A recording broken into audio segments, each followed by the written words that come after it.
What is pansexual? What are you having sex with pans? Good morning, motherfuckers! It's episode 160, and this one's about black metal. Sort of. 이거는 못 고르지. That's right, sort of. Because when I say black metal, most people out there are assholes. They'll probably be like, oh, Living Colour is my favorite black metal band. Go fuck yourself! But most people that are responding in good faith and aren't Born Nation wreckers will be thinking of something like this. It's fast, it's lo-fi, it's melodic, it utilizes tremolo picking, which means a lot of sequential up and down strokes with your picking hand, and there's nothing lewd about that. I know how you people are when you start talking about strokes. But yeah, that's what black metal sounds like to most people. It's the Scandinavian stuff. It's from Norway. You burn down churches, you stab somebody 23 times in self-defense. Wow. Look, officer, he fell down the stairs onto a lamp. But what is black metal? What is a Black metal. A miserable little pile of Bad horror riffs. Initially, the term black metal was utilized in the 80s, named after the second Venom album. It described any sort of metal that was sort of dark and satanic. So by the 80s definition, Slayer's black metal. But then you get to the 90s, you got these Norwegian guys. They're like, we don't like how commercialized death metal is getting. We're going to go back to the 80s. We're going to start up something called black metal, where we take influence from Bathory and Celtic Frost and Sarcophago, and it's a good time. But Norway wasn't the only place that was kind of reclaiming the term black metal and putting it in a new context. So for this week, we are going to the opposite corner of Europe, over to the Greek Isles, to look at what is known as Hellenic black metal, as opposed to Nordic black metal. And generally, it kind of sounds like this. It tends to be slower than the Nordic stuff. It's a lot more melodic. There's less punk influence and more traditional heavy metal influence. There's lots of bits of new wave of British heavy metal in there. There's lots of Manowar. There's lots of Manila Road, that kind of thing. And that's not to say that there's like a hard and fast distinction between the two. Hellenic black metal actually predates most of the Norwegian stuff by like a year or so, and it kind of influenced a lot of stuff that was going on in Northern Europe. For instance, in the thank you notes of Dark Throne's A Blaze in the Northern Sky, widely considered one of the first Nordic black metal albums, they mention Magus Vampire Daloth, who was the main guy behind the Greek band Necromantia, and in the liner notes of Dissection's The Somber Lane, they're all wearing Rotting Christ shirts, and that's another big Greek black metal band. You can hear a lot of melodic Rotting Christ influence in those first two Dissection albums. And then there's like later Greek bands that are pretty Nordic sounding, like Legion of Doom or some of the faster Macabre Omen songs. And then there's even like Nordic bands like Algeon that were kind of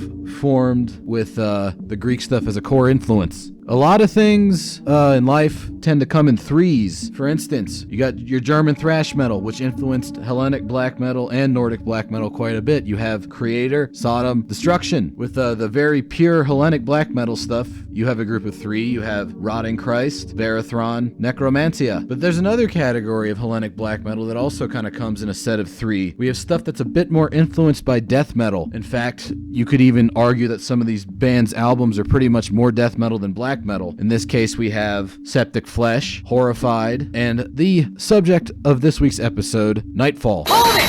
Some people out there might bring up the fact that one of the defining features of Nordic black metal was that it was a reaction against what was going on in Scandinavian death metal at the time. But that's not really the case down in old Hellas. There wasn't really a big death metal scene down there for them to rebel against. The big thing down there was thrash with bands like Death Courier, Epidemic, and Flames. And so you have kind of like a whole core of bands that are still definitely playing this kind of like Greek melodic metal style, but they're kind of in a liminal state between like death metal shit and black metal shit, and that's where Nightfall is. Objection! The most famous Nightfall albums actually aren't their death metal ones. They're a little bit more famous for their mid-90s shit when they went in a very sexually charged kind of Moonspell-esque gothic direction. You are hentai? But that's actually not that unusual for Greek bands. It's almost sort of a standard pattern. Please don't try to drink my titty milk! Rotting Christ and On Thorns I Lay, two of the big Greek black metal bands, underwent sort of like a similar process where they always had these kind of like gothic elements, and then they amped them up considerably in the mid-90s and did like a series of much softer albums before kind of finding their way gradually back to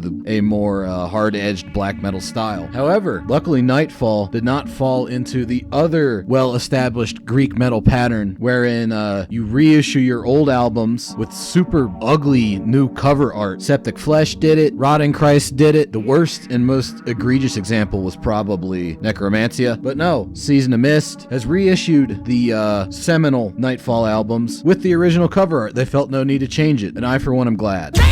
If we're just going by full-length albums, technically Nightfall is the first Hellenic black metal band, because they put their first album in 1992. That's a year before Verathron, Rotting Christ, all those guys. They were started by a man named Efthimis Karadimas, who had been ousted from several kind of like Greek thrash metal bands because they said his ideas were too weird. He was getting big into death metal and then also into a lot of like 80s goth rock, and it wasn't gelling with what everybody else was doing, so he's like, yeah, well, I'm gonna go build my own theme park with Black metal. and Sexy gosh. and that's how we get to the first Nightfall album, which goes a little something like this.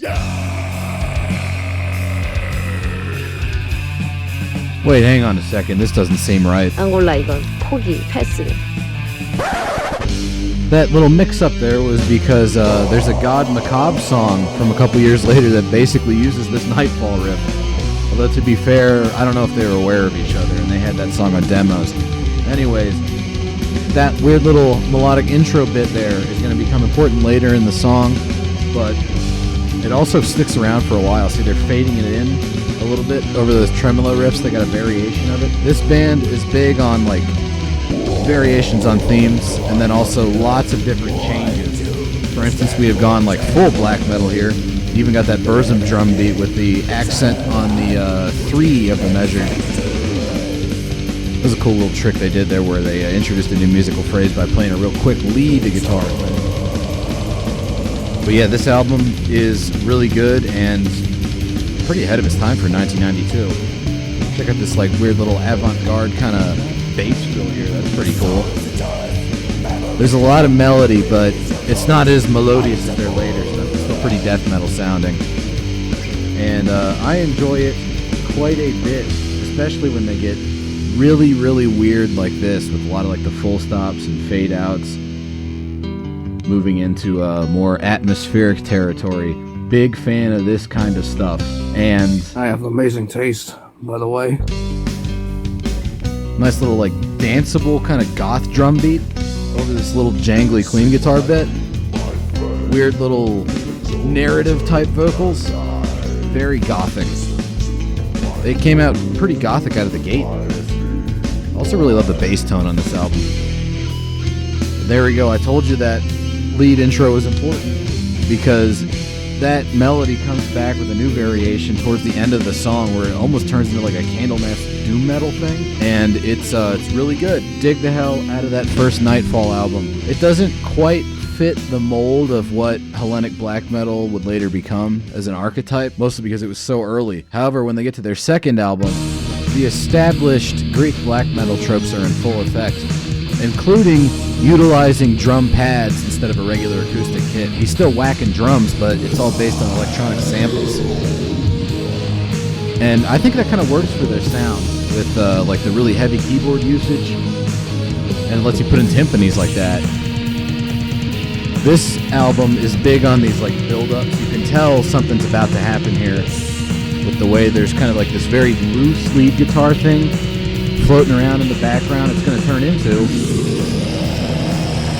one of my favorite black metal riffs of all time, and definitely probably my favorite Nightfall album in general with this one. The production is a bit lo-fi, especially compared to their first one, which was downright clean sounding for 1992. But I think that enhances the overall very like ancient, faded feel of the music. You know, it's appropriate for the atmosphere. The third album perhaps shows them mining a similar artistic vein to a lot of the Nordic bands, particularly in their usage of very obnoxious orchestra hits. What is an orchestra hit? You might ask. Well, Enslaved sure loved them on their demos, as did Fenris's Isengard project.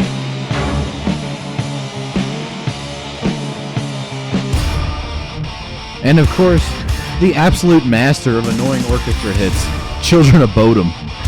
But yeah, Nightfall probably has the most egregious usage of that particular keyboard sample.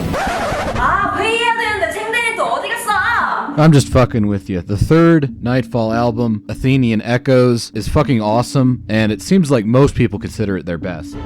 They went pretty heavy on the kind of ethnic, folkish instrumentation. A lot of intros and outros to these songs sound like this. They build up into some really heavy, really catchy, really melodic, and pretty punishing sort of melodic black metal stuff. With very long, complex riffs that manage to stay stuck in your head despite how long they are. To that, they often add like keyboard patches, acoustic guitars, and whatnot to kind of beef up the overall atmosphere of the sound. And it works pretty darn well. It's also a very well-produced album, particularly compared to the last one. And they got these cool kind of D-beat, sort of almost Swedish death metal riffs mixed in. And I like that a lot. They fill in each of like the big chords. They fill space in between with nice melodic bits. And there's plenty of just like layered blasting riffs with very epic choirs in the background. Definitely one of the best Greek metal albums as far as black metal goes. It's probably their most black metal sounding album too. And here's where I get to talk about something that I should have mentioned earlier. Really excellent lead guitar in Nightfall, almost without exception. You get these cool like riffs that turn into solos and then turn back into riffs.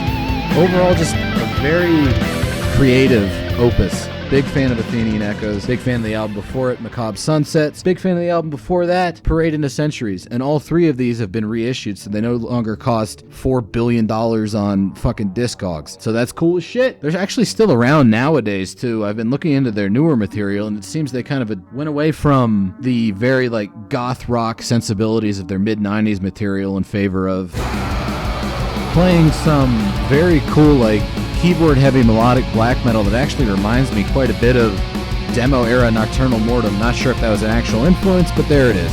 Certainly it seems to be worthy of a further investigation. And that's what you should do. You should investigate getting those first 3 Nightfall albums because they're fucking awesome. I don't know, hopefully I convinced you that. I'll see you next week. Thank you for watching. They have done so much damage and then walked away from it without the least regard for what they've done, without the least understanding of the harm they've caused, that it seemed to me that the proper thing to do was just kill them all.